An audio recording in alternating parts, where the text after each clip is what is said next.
bulo ke tsebiso e kileng ka lebala ho e fetisa e tlang ho lona dihwai. Re se re ile ra kopana le yena mookamedi wa sepolesa le lekgotla la hae, ntlokgolo ya sepolesa mane.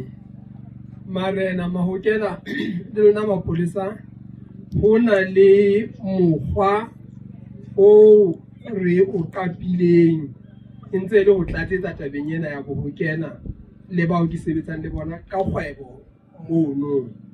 Ke mokgwa wa hore wa lesale le kenngwang tsebeng mohlompheng. Jwale lesale lena le kenngwang tsebeng lena le mabitso a monga phoofolo, lena le dinomoro tsa fonofono tsa monga phoofolo,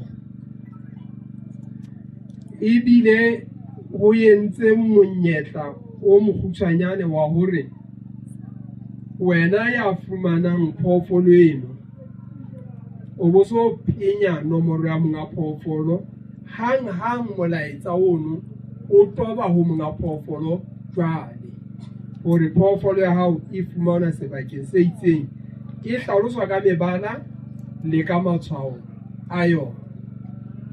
Ya rekiswa la utlwa ke taba kgwebo ya kere wa jwale ke hore na ke boka ya setaba fela taba e jwalo ke ne ke re le tsebe hore re ntse re etsa mme e tla qalella ho fumaneha bohareng ba kgwedi ena e tla thwasa ka mora beke.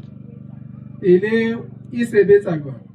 E sebetsa ka hore ha o fumana motho a ntse a qoba diphoofolo kapa o fumana phoofolo moo e fumanang fela e le nngwe, o nka fonofono ena hao ena e letsa ditsapo ka yona, o fihla o e tsamaisa mono hodima lesale moo.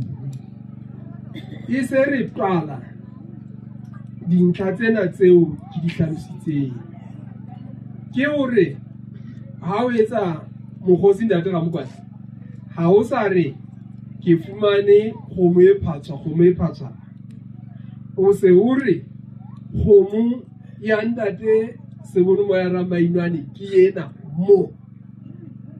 O jwetswa ke tsebe ya kgomo eno yone ho jwetsa e leng hore ha eba re a e thola re tseba ntate Ramainwane re se re tobana le yena. Ha eba re a re hweletsa motho e re mo tsebang ha re fela ke phoofolo e itseng. Taba ena e tjhaeletswe monwana ke ntate Borotho Matsoso hobaneng re ile ra ya ho yena gape re ke ro shebisane le yena hore taba ena e ya dumelleha molaong kapa ha e dumelle ya bona e nepahetse.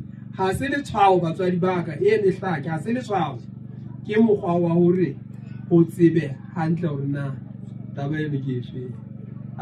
Utlwa ka re ke ka taba ena ke lebetse mohlophewa mme ke a leboha ho ntumelletse ntate hore ke bue ka morao.